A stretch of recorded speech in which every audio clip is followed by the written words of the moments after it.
So let's get to the big three. Number 3. Senators want to understand the administration's operations against narco drug traffickers. We are very happy to speak with them about that, and we will continue to do so. There's been 8 briefings on this topic, with the 9th coming tomorrow. Here you go, and it's going to be a big one. It's tomorrow, meaning today. Closed-door briefing for the Gang of 12. Secretary of State Marco Rubio briefs the select group on operations leading to the blow-up of about 16 boats throughout the Caribbean, and we have 8 different battleships, destroyers, and aircraft carriers in the region. Number 2. You've got so many people who depend on the government for either aid or a paycheck, and when that is stopped, they're going to blame the party in power. They're going to vote their pocketbook, even if they're ideologically feel a different way. Robert Cahaly, he's a pollster. Shutdown. Signs of a thaw, perhaps, as we look at the pain from coast to coast caused by all work or no work and no pay. If the Dems' quest for leverage, that seems to be their approach. It might have worked. Number 1. It doesn't seem to matter much to voters who want to resist Donald Trump how they do it. If you're against him and you appear to be fighting him and you're showing it in every ostensible way, that is, I think, thought to be the path to success within the Democratic Party. That is Brent Hume offering an analysis of a great night for Democrats. The results are in every way, the Democrats have a reason to celebrate, but they laid the groundwork for what I think could be a brutal blue brawl. I'll explain. And the messages the GOP should take away. Number 1, they got to find a way to get young people back. Under 30s voted heavily for Democrats. Number 2, women. Women voted in these off-year elections. Why? They got to get to the bottom of that. And they do have to find it, they do have to figure out how they win without Donald Trump on the stump. So either you separate yourself and run separately like Glenn Youngkin did, Jack Ciattarelli did the first time, but this time it allows people of New Jersey to say Ciattarelli is endorsed by Trump, backed by Trump, so therefore he is Trump. It makes his opponent. Now, not that Donald Trump isn't the rightful president of the United States, but he's never going to win New Jersey, and he's never going to win Virginia, so probably never. So that's the problem. And in New York City, they ran against Trump too. So how does that go? Now, when Trump's actually running, it's easy. You know exactly what he's going to do. He's going to plead his cause and talk about his case, and he'll try to lift up all the other Republicans. In the midterms, he'll be out personally. You just know it. Joining us now is Democrat Michael LaRosa, former special assistant to President Biden. Michael, it must be great. The Democrats had a big night last night. Don't you agree? Of course, they had a big night last night. They had a big night in reliably Democratic states, though, and I think we run a risk in over interpreting these results or over extrapolating. In fact, the places that I think were consequential for Democrats from a national perspective were places like in Pennsylvania, where we kept the 3 Democrats on the Supreme Court there. Having that majority is so important, especially when it comes to elections. And Luzerne County, the perennial swing district, a district that has used to be a Democratic stronghold. Trump won twice, pretty big, but their county council swept all by Democrats last night. That's good heading into next year. Those things are good. So is California, because you know what, Brian? While the California results were expected, it's really going to be a motivator or not. We'll see in places like Maryland with Governor Moore and Governor Pritzker in Illinois, and now the new governor of Virginia, Abby Spanberger, because she has a trifecta. So will these 3 governors, light a fire under their butt and try to do what Newsom is doing to really even up the score heading into next year? But those are the 2 consequential takeaways, in my view. New Jersey and Virginia. Nobody will tell you this, Brian. Another Democrat won't tell you this, but it was low-hanging fruit. I mean, those were 2 states that even Kamala Harris won, and they have 1 million voters more, 1 million Democrats more than Republicans. So it's a good thing we won. But yeah, I hear you, Michael. So Abigail Spanberger seems to be the type of candidate you get behind. She went out and she had a traditional post-game victorious press conference. But here's what she did. Cut 22. I would like to thank my opponent for a hard-fought race, the Lieutenant Governor's story, her military service, and her years of service here in Virginia deserve our respect and our gratitude, and I ask that you join me in wishing her and her family well. So, however, that's traditional, and that kind of brings people together. Who knows if it's going to stay that way, but at least it's an attempt. Here's Zoran Mandani, cut 2. New York will remain a city of immigrants, a city built by immigrants, powered by immigrants, and as of tonight, led by an immigrant. So hear me, President Trump, when I say this. To get to any of us, you will have to get through all of us. So among the people that have come out and said, Van Jones said missed opportunity. Instead of saying, hey, especially because you run against Cuomo as a Democrat. Hey, traditional Democrats, I know you're disappointed. I want you to come aboard. Well, Abigail Spanberger, I cut it off a little short, but she went on to say, if you didn't vote for me, I'm still going to work for you. So was it a missed opportunity there, or can we expect that just to be the way he conducts business? Because it's not the way he ran. Okay. Well, first of all, yeah, I did see the rest of Abby's speech, and it was incredible. It was very endearing how she talked about her family, how her body language, her body expressions. She just gave a great concession speech, and how much time she devoted to her opponent, I thought was so impressive and so graceful. Look, there's going to be a place for her, I think. Who knows what's going to happen over the course of 4 years, but as of now, she's setting herself up to be on that short list for like a VP in 4 years. Mandani, look, he wasn't my choice. I don't believe he's not my style. He's not my ideology. I think he missed a huge opportunity.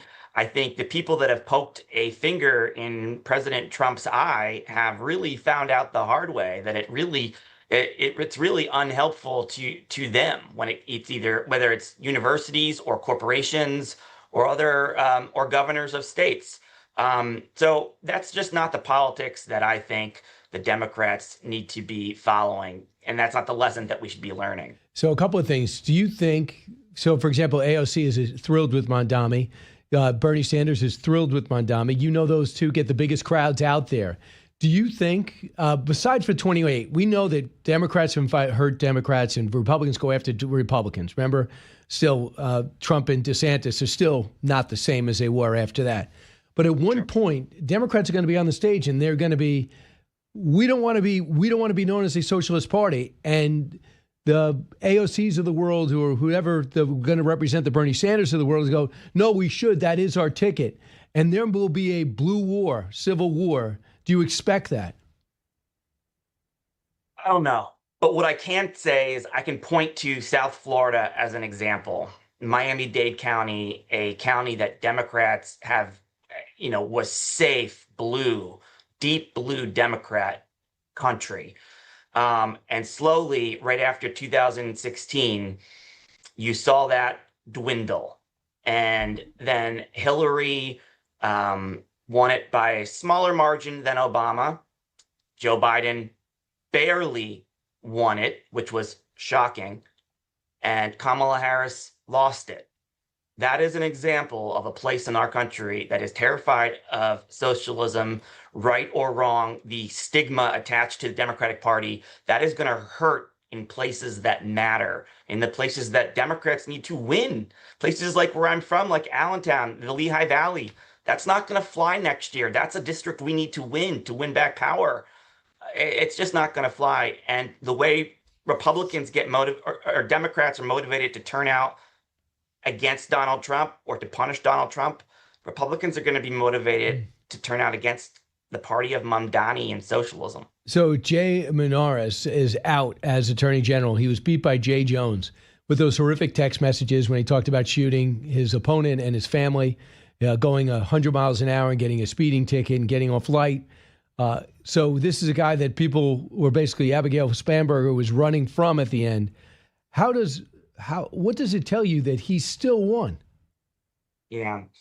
I thought a lot about it. First, I voted for Spanberger and I voted for Menares. I couldn't do it. I couldn't vote for Jones. And Brian, what it tells me is that, look, if you look at Virginia last night, Spanberger outperformed Harris by 9 points. We flipped, I think, 13 seats they won, Democrats at the state legislative level. It was a very big blue wave. And in blue waves, things like a Jay Jones can get across the finish line. I mean, that is a simple, non-complex, but real answer. That is sort of the reality of it. And by the way, I was reading the local newspapers in Virginia today. A lot of it had nothing to do with national message. A lot of it had to do with, small, more localized measures that Youngkin vetoed, like a cannabis measure, abortion rights stuff, or the ability for localities to use sales tax to fund school renovations. So a lot of it was very localized and had little to do with the overall national Democratic message. But look, the bottom line is it was a blue wave in Virginia last night, but that says nothing about what's going to happen a year from now. So Gavin Newsom feels like he's emboldened after passing Proposition 50, which allows him to redistrict. Is he the front runner right now? No, I don't think so. I don't think there is a front runner right now for 2028. I mean, I'm a strong believer that these things are all cult of personality. Barack Obama, there would be no Trump without the cult of personality and celebrity and inexperience of Barack Obama.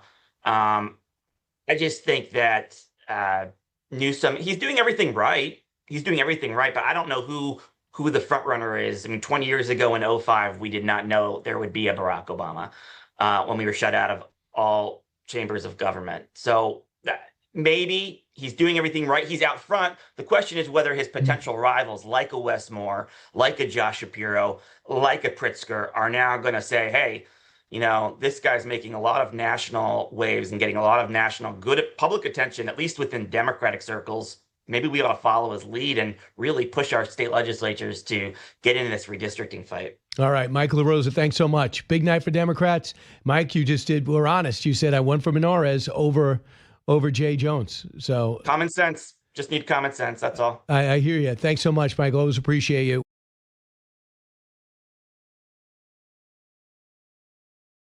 So the name of the book is Woke is Dead. And Piers Morgan wrote the book. It's not, and I don't just bring that up because he's here. I was going to talk about this anyway, even though it's the week that his book launched. But I paid for it. I downloaded your book. Good. You weren't getting a free one. Well, I know. I just thinking to myself, I'm probably not because I know Piers Morgan. But first of all, I know you're doing a bunch of media for it to get the word out for it. I just plays into what your book is about. Gold's Gym. A woman is upset that a trans man's in the locker room. Have you heard this? Yeah, I saw the video. It's ridiculous. Let's listen. Did you tell me or not that women like to see? Asking you question. Exactly. Get out of the way now. No. Now he knows how to be a man, right? Now he knows how to be a man. Stay out of the women's locker room. We don't want it. He needs to have his gym membership revoked for that. But you know what? The woman got tossed out. It's unbelievable. So it can't be totally dead yet. Right. But so the wokeists, as I call them, the wokies, they love to pride themselves on victimhood. But here you have an actual victim, a woman who resents a biological male being in her dressing room, quite understandably. And she's the one that gets thrown out for complaining about it, not the biological male who's invading women's spaces. And you don't have to be, by the way, it's not about being transphobic or anything like that. You can appreciate that trans people have a right to exist, they have a right to fairness, equality, and safety, but not at the expense of women's rights. I don't know if you watched my show today because you follow my career very closely. I do, very assiduously, right, and it really is a benchmark of how not to do it. Oh, that hurts my feelings. That didn't go the way I thought. So I was interviewing this professional women's soccer player who's an 11-year veteran of the league. And she just made a statement that I want to make sure that trans men don't play soccer. Can you imagine this? So she makes a statement. 2 of her teammates invited to her wedding came out and said, we are an accepting city. How dare we're a team that accepts all rights and races. They'd accept it, Brian, right to the point those two actually have their places taken by biological males. Let's be clear. I interviewed a woman called Betty Yee, who's a candidate to be governor of California. This was like 2 weeks ago on my show on Censored. I watched that. Right. And she was advocating for gender-neutral Olympics. I said, what? Because it's going to LA in like 2 years. I said, well, you had men and women competing together. Yes. She said, especially in track and field, because it's not such an advantage. I went, what? She's clueless. So you'd have Usain Bolt lining up against women sprinters, for example. Right. I mean, complete lunacy. No woman, I think apart from maybe one or two events, no woman would have any hope of winning any medal. That is a utopia for the wokest left. And you point out, too, that Martina Navratilova, who's one of the first professional athletes, major professional athletes to come out and say, I'm a lesbian, she said the same what you just said. And she got ripped. And she basically just faded away and said, I'm not going to bring this up anymore. She goes, I don't think that women's tennis should welcome in a trans man. Of course not. Because look, you could be the number 500 male tennis player, maybe number 1,000 now, actually. I think Serena Williams admitted this. You know, the top 1,000 men in the world would beat Serena at her peak, right? That's not to denigrate women's sport. It's to protect women's sport from the obvious unfair advantage that male physiology gives men. So with a couple of things. So in reading your book, you talk about how it affected your life. Yeah. And then you bring it to other things and did research, and you talk about how Anne Frank she was labeled basically a white supremacist. Yeah. So this is a woman that hid from the Nazis and ended up dying. I mean, just that sentence alone, just think about that for a moment. This is what the woke left did, even to someone like Anne Frank. And it got to the stage where in the BLM period, for example, you would have heads of companies who would issue like groveling statements, right, about their support for BLM. But if they weren't quite groveling enough, they got fired, right? So we were just through this incredibly puritanical period where people were getting cancelled left, right, and centre. Thank God, I think post-Donald Trump's re-election, the kind of woke ideology is now on the retreat, and people have worked out that it's really bad for society. And you hedge it to you link it to Donald Trump. By the way, that story is one of the ones I picked out, and the story is that given the stake, this poetry, it's a poetry site. He comes out and he apologizes. He goes, "It's too short. You're fired." Yes, it wasn't groveling enough. Yeah, it's crazy. It never is, right? You can never bow to the woke mob because it's never enough. So Trump actually won on this by using common sense, and maybe Dave Chappelle was one of the first to speak out in the comedy world. Comedians took it the hardest, and they were the first to break it. But how did it affect you? You came out against the royal Harry and Meghan. I was doing a show called Good Morning Britain in Britain. It was the big morning show. The ratings were on fire. We trebled them in like 3-4 years. And the Oprah Winfrey interview came out, and I immediately knew that Meghan Markle was lying about a few things she was saying. For example, she said the Archbishop of Canterbury secretly married her and Harry in their back garden 3 days before a televised wedding. If that had been true, the Archbishop of Canterbury would be in jail. It's a criminal offence for him to have done that. So I knew this was nonsense. Then they made all these outrageous allegations of racism against the royal family. They've never produced any evidence. I didn't believe it at the time. I don't believe it now. She said she couldn't get any help for her mental health problems because the palace wouldn't let her. Her husband is literally the chairman of various mental health charities. It's like, what are you talking about? So for disbelieving Princess Pinocchio, as I called her, I got told you either have to apologise because the woke mob came for ITV, my network, bombarded all the executives with furious rants. 57,000 of them, who weren't viewers of the show, 57,000 of them complained to the television regulator, Ofcom, about me. Two things happened. I was told, apologise or you lose your job. I left. Second, 5 months later, the TV regulator rejects all 57,000 complaints. They said it would have been an insidious, chilling infringement of my free speech rights not to disbelieve Meghan Markle and Prince Harry. Well, of course it would. Right. We live in a democratic society. I don't have to believe a word you're saying, Brian Kilmeade. I rarely do. Right. But that doesn't mean to say I get cancelled for it. Right. So you give in what way do you give Trump credit for ending it or helping end it? I just think at the core of Donald Trump is a core of common sense, right? He's just somebody that immediately said, if I get back into the White House, trans athletes will be banned from women's sport. He's right. You don't have to like Donald Trump to accept he's right about that. He's the same about a lot of issues on the woke left. People believe that, but they were afraid to say it. He's not afraid to say anything, as you know. Correct, and it takes courage to do that. So for a while, you said one thing too. You admitted you were wrong about vaccines. You were very judgmental about people who did not want to take a vaccine. You didn't take into account maybe some of the after effects, or that it was brand new and people had legitimate concerns. Well, I'll be completely honest. What happened was the scientific advice at the time, I was covering this every day, was they said for quite a long time, as did all the experts, that if you took the vaccine, it would stop you transmitting the virus to other people. So therefore, there was a kind of moral public duty involved, where if you didn't take it, you could infect everybody and maybe kill old people and so on.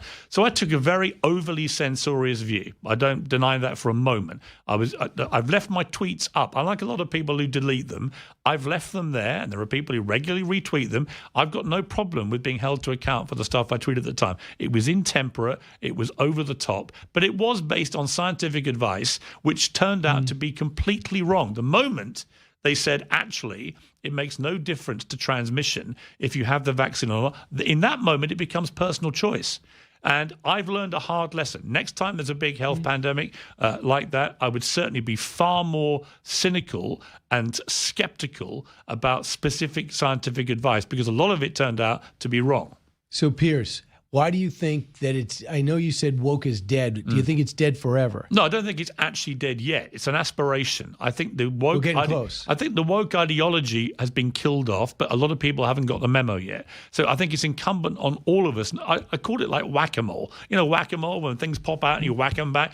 If it rears its ugly head, we collectively should just make sure we whack it straight back. Wokeism is the antidote to is the antithesis of a free democratic society. It is everything a free democratic society is not. Are you the best talk show host in the world? Yes.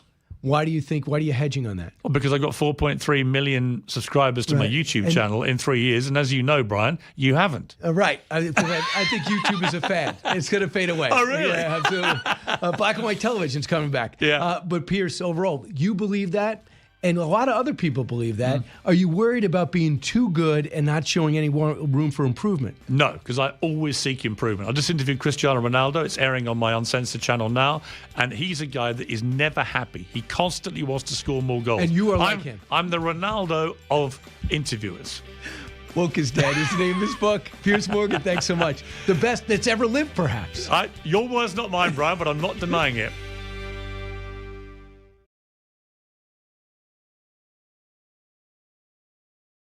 Let's bring in Jonathan Greenblatt. Jonathan joins us now.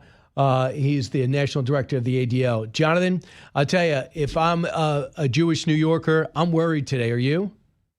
Yeah, look, Brian, first of all, it's great to be on the show, and I appreciate you putting a spotlight on this. I am concerned. And the fact of the matter is, hundreds of thousands of Jewish New Yorkers are alarmed. And that anxiety is well placed. I mean, one thing I would say, we have learned as Jews over the years to believe people when they tell you they're going to do something, like take them at their word. And so in an environment where anti-Semitism has skyrocketed, it's been a torrent of hate. Literally, the incidents are up all over the country, 1,000% in the last 9 years. Here in New York City, assaults are up 32% year over year. I hear every day from Jewish New Yorkers. And here's the thing. This man, this mayor-elect, if you will, has said things and committed to do things that may very well make this environment even more unsafe for Jewish New Yorkers. So we're going to judge him not by what he promises in a speech for once, but we are going to hold him accountable for what he does. And so we've launched a couple of things today I can talk about, Brian, but we are literally, I will make sure, as God is my witness, that every Jewish New Yorker knows that ADL has your back. And we will make sure with everything we've got, we hold this mayor accountable, by the way, like we would any other mayor. But no other mayor, Brian, in America has made the Jewish state a central plank in their political campaign. I mean, think about that, how ridiculous it is that he makes crazy claims that the IDF has laced the boot on your neck of the NYPD. Those are his quotes and caught on tape, right? Yeah. And like, look, let me be clear so everyone knows there is a deep relationship between the state of Israel and the United States of America. But the idea that the NYPD trains with the IDF is preposterous. It is a lie. But it's a conspiracy that he can throw out there to scare people, or saying that he's going to cut the Cornell University site here in New York City, not because of the craziness on our campuses, not because, Brian, their research is poor or they don't have enough, the graduation rate is bad or whatever, simply because they have a relationship with a Jewish Israeli institution. This is bonkers. And so today we announced that ADL has launched a tip line.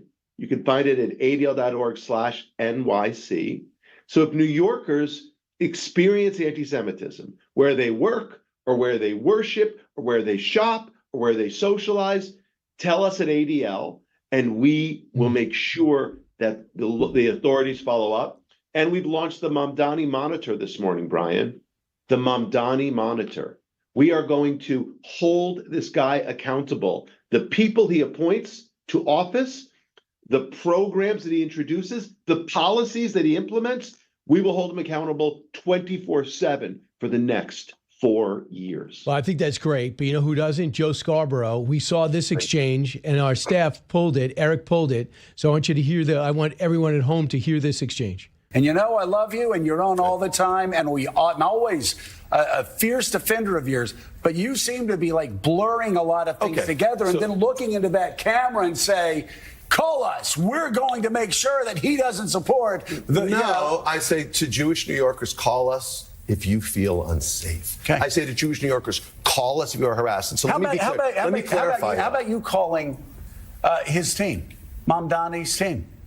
Or how about talking to people who may know him and you? Let's see if that happens. Reverend Al. Talk to Reverend Al. Maybe you guys can get together and have lunch and talk. Isn't that a more constructive thing to do? Talk right here. That would be great. Reverend Al will do it. Come here, talk right here. But I won't be. Look, I know that he's your friend. I don't know him too well, but that is the dumbest suggestion I ever heard. He's missing the point. It's not a matter of you being safe. It's the people of New York on 67th Street and 72nd Street. They don't know Reverend Al. And what would that do anyway? I mean, look, at the end of the day, first of all, one thing it means, Brian, is I need to be on Fox and Friends more. Absolutely. We got to figure that out. Yeah. But no, what this really means, I mean, look, it is, I suppose, a nice idea. But the reality is, I'm not the one who got elected to office. I'm not the one who's responsible for the largest Jewish community on the planet Earth, like in the city with the most Jews. I mean, it's him. And so it's not for me on bended knee to go to him. It's for him to tell Jewish New Yorkers, again, however they choose to worship, if at all, whatever their political leanings, I don't know, he has got to make Jewish New Yorkers feel safe. And I am telling you, Brian, the data shows us right now that they are not safe. And it's not safe because they have particular feelings about the state of Israel. It's not safe because it's been open season for anti-Semites. And so when you, again, say things like when he was an assemblyman in Albany, Brian, he sponsored a bill, one of his only bills, called the Not on Our Dime Act, that would have prevented New Yorkers from donating to charities in Israel if he didn't like their policy. And he's for the BDS movement, too. For the BDS movement, which he says is a nonviolent movement, and yet it causes violence. So, and again, the globalize the intifada phrase, I mean, it was like pulling teeth. And he still, as I sit here, what is today, the 6th, November the 6th? He still has not said that globalizing intifada, which is a call for violence that invokes the slaughter. So, Jonathan, look at this. Having said everything you said, and it's beyond dispute. I don't care if anyone at home thinks you're exaggerating. They're not paying attention. So they say Jewish New Yorkers. Who do they vote for? 67% of the Jewish community in New York City voted for Mamdani. 33% voted for Cuomo. So I haven't seen that. No, I'm sorry. Wait.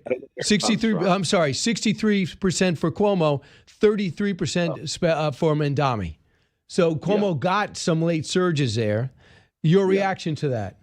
Look, the truth is that Mamdani brought in an extraordinary turnout of young people. My guess, if you did the crosstabs on that, you'd find that a lot of people voting who were Jewish were young people. And the issues of affordability are front and center. Like, look, it is true that with inflation and other impacts, young people today are having a hard time. Like, I get that. And that's what he ran on. And that is what he talked about to most people. But look, at the ADL, again, we have learned the hard way that judge people based on what they do. And so it's interesting, Brian, and this sort of came up in the earlier interview, but not really, so we can talk about it here. Mamdani has demonstrated a pragmatism and iterated his views on free buses. He's iterated his views on law enforcement. He's iterated and evolved his views on some economics. But you know what's the one thing that where he has never evolved, never shown flexibility, never changed? It's things related to the Jewish state.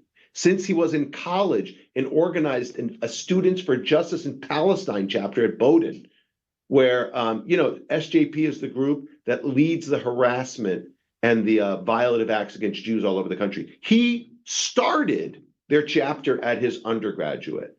Again, right. He was a rapper who rapped lovingly about the individuals who were indicted and arrested by the FBI for supporting Hamas, the Holy Land Foundation. Like this guy, the persistent colonel throughout his politics, in this short career, has been animus toward the Jewish state. Now, look, by the way, what's amazing and why our antenna is up, he has no animus toward the country of Uganda, where he is from, where it is a crime punishable by death to be gay or lesbian. He has no apparent problem with that. Oh, what about Hamas? That's Hamas, too. Hamas has got zero tolerance to homosexuality. He has not said Hamas is a terrorist network. So not a word. But here's what I think it could be good, is that I think that Elise Stefanik and maybe Bruce Blakeman, if he runs, they're going to have a legitimate chance to counterbalance this radical socialist for the first time since Pataki was in office. Zeldin did well, but wasn't able to win, and just take out Hochul because of this. Who endorsed him, by the way, and this guy didn't endorse Hochul back. Barack Obama promises to be an advisor. I'll be here for you anytime you need him. So the Democratic Party's got to decide what their future is. Is it Mondami or is it a perceived moderate that won in Virginia? Yeah, I got to tell you, like the politics right now are very complicated. I can't understand. Again, based on, I've worked in this game for a while. It is beyond me how the people give their endorsements and he doesn't reciprocate. But look, you know why he doesn't reciprocate? Because he's not a Democrat, Brian. He's a socialist. He is a member of the DSA.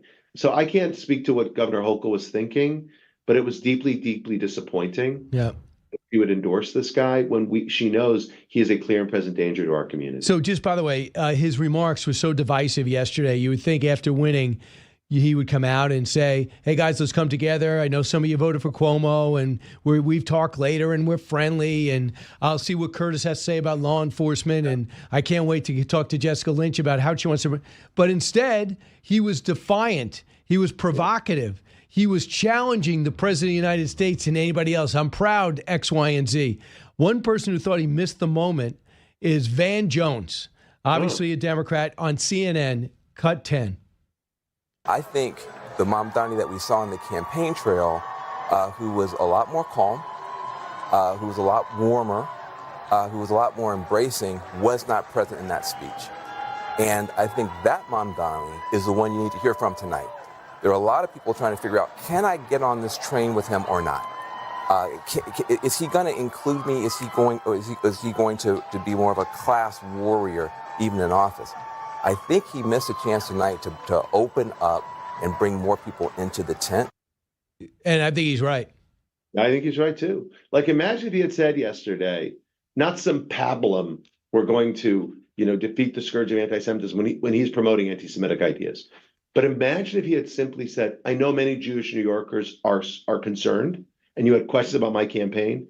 I'm going to reach out to you in the days ahead to ensure you that I will not do anything to make you feel unsafe. Like, that would have been a layup, Brian. I don't know why he didn't do that. I mean, but listen, again. Because he doesn't feel it. He doesn't feel it.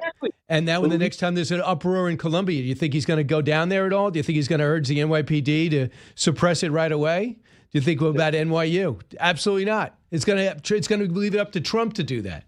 I mean, look, like Columbia had 53 anti-Semitic incidents last year, more than any other university in the United States of America. It's located in the Upper West Side of New York, a very kind of Jewish and urban area. And yet I've been there many times, Brian. I've talked to the students. I've talked to the staff. They were scared because people were assaulted. Buildings were vandalized, maintenance workers. Oh, sure. We saw it. The whole thing. Yeah. So now you have to wonder what's going to happen when that takes place again. Jonathan, thanks so much. We'll be in touch. The CEO of the Anti-Defamation League, concerned like a lot of people, not a lot in New York City, but around the country. And I tell you what, Democrats are nervous too about, is this the direction of the Democratic Party? Because AOC mentored this guy and Bernie Sanders was his spiritual leader. Fantastic. Thanks, Jonathan. I always appreciate you, Brian. Thank you very much. Absolutely. Back at you.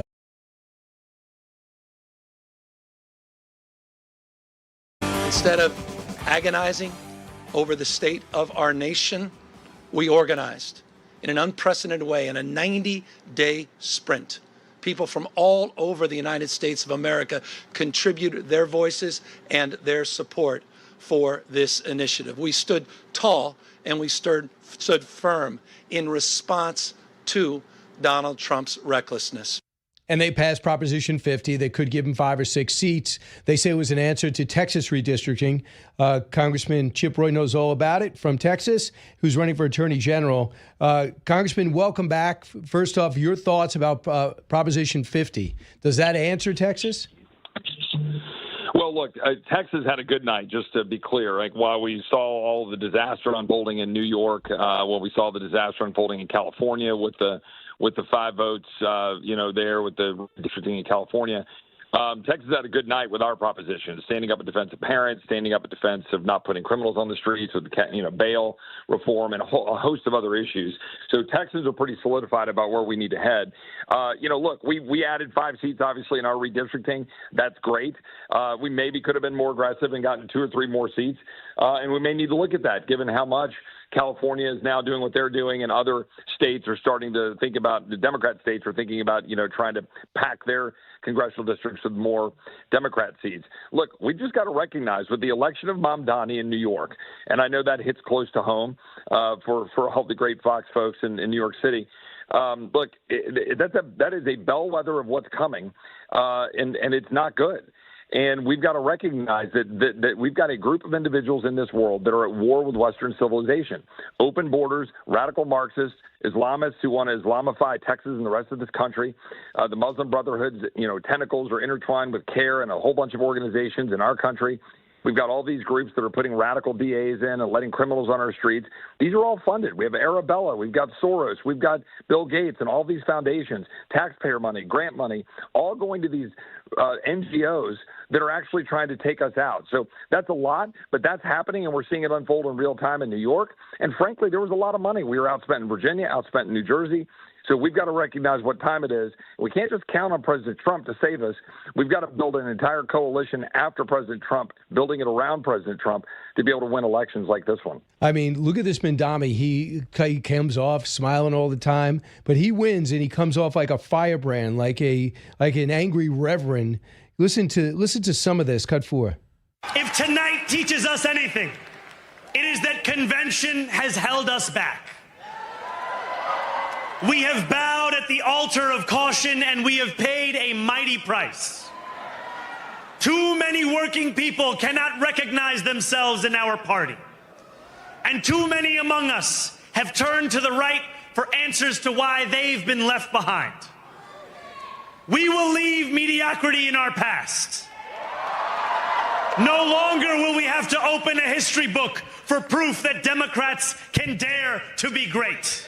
Yeah, and he called out Trump, and he says, "I know you're watching." That's the defiant tone that even Van Jones came out on CNN and said, not really the tone that it was a missed opportunity, not the tone you should really have. Well, look, that's precisely who he is, and that is precisely what we're up against. And he's delivering a speech, and he's delivering rhetoric to mobilize his radical base, and they're eating it up. They believe in it. They want to carry that forward. And if we do not respond with a serious vision, with a serious agenda, how we're going to drive down healthcare prices, not Obamacare light, but a real vision for how you can afford healthcare and get access to healthcare in this country. Because right now, working class Americans can't. They're stuck. I know. I represent them, and they're getting beat up. They can't afford houses, partially because we allow big private equity and big corporations to buy up housing stock across the country. We've got to deliver on those things. Look, I think President Trump and Secretary Bessent, they're trying to lead, but Congress is always slow to get to the trough. And, we delivered on the big, beautiful bill, but that was one step. We got to be aggressive with an agenda. We ought to be passing. The House needs to get back in there and start passing bills and jam them down the throats of Senate Democrats. Let's get aggressive on things like health care reform. Let's pass H.R. 2 that we passed in the last Congress to codify securing the border. Let's stand up in defense of hardworking Americans so they can afford housing and stop the corporate buyout of our farms and our lands and our ranches. Let's show that we stand with hardworking Americans who want to live free, and let's make that battle line clear instead of being the pastels that President Reagan used to talk about. Yeah, so Congressman, you bring up a good point. People say, well, don't give in on Obamacare, but you do want to help people with health care. You do want to say, it's a free market, but you got to have an equal chance to get a house. If BlackRock is buying everything and then it makes us a country of renters. They're going to buy everybody out, give them a good price, going to take over neighborhoods, and then we all rent to them. They're never going to sell. So we could easily stop that. That was never Trump's idea. No, that's right. Exactly. Look, President Trump has been the president for working class Americans. He's been out there fighting for them. We did it in the big, beautiful bill. We're trying to create economic growth after a disastrous Biden administration that decimated our ability to have a strong economy and drove up the price of goods and services with inflation. But now we've got to get busy inspiring a new group of Americans. Look, Charlie Kirk mobilized a group of young Americans on college campuses. Yes, because of the freedom that was emblazoned on the shirt that he was wearing on that fateful day and his belief in limited government and the Constitution and freedom, 100%. But there was another element to it, Brian, and it was that he was unafraid to talk about his faith, his belief in Jesus Christ, his willingness to speak about who we are as people and why it matters. And that spirit was mobilizing people because they want to believe. Mm-hmm. And Republicans believe because President Trump stands up. And it's funny, I've heard Steve Bannon will say, well, President Trump's not very churchy or whatever. You've got to use the terms like that. But President Trump understands the spirit that is moving among young Americans who want to believe again in a country. And we've got to mobilize our army of believing Americans who want to live free, who want to be able to go to the doctor of their choice, who want to have safe streets, who want to have a country where, yes, immigrants can come here, but they assimilate. They don't try to take over our country. They don't want to see our country taken over by radical Islamists. Nobody does. Nobody wants to see what's happening in London or Paris happen here. So we've got to be aggressive in defending our homes and being able to provide affordability for our kids and our grandkids. And look, President Trump's got an agenda and Congress has got to get right around him. And look, let's not put too much into the fact that liberal Northern Virginia and liberal New Jersey and liberal New York have made some bad decisions. But let's get real about what we need to do by next November to have a landslide election in the midterms so we can back up President Trump. Have you got a call from Mike Johnson to go back to Washington? Well, we've been having ongoing conversations. Obviously, you just had a press conference on the steps of the Capitol. Some of my colleagues, I flew back last week. We've all been kind of cycling back. I'm happy to go back any day. We should go back and do our work. I think it's time for us to go back and start passing bills. And Democrats don't want to open up the government. Let's send them a bunch of bills and let them explain to the American people why they're not getting the job done. That's where I think we ought to be now, because Democrats are now playing with fire. They're heading into Thanksgiving. They're not going to work with us to open the government, then they can own it. Let's just send them a whole bunch of bills, including an extended CR into next year, good legislation. Let's ban stock trading among members of Congress. Let's pass healthcare freedom, H.R. 2, border security. Let's codify some more of the president's great policies. There's a lot of things we could do and put Democrats on the defensive rather than us being on the defensive. Congressman Chip Roy is running for Attorney General in Texas. Thanks so much, Congressman. Thanks, Brian. God bless you. Always great to talk to you.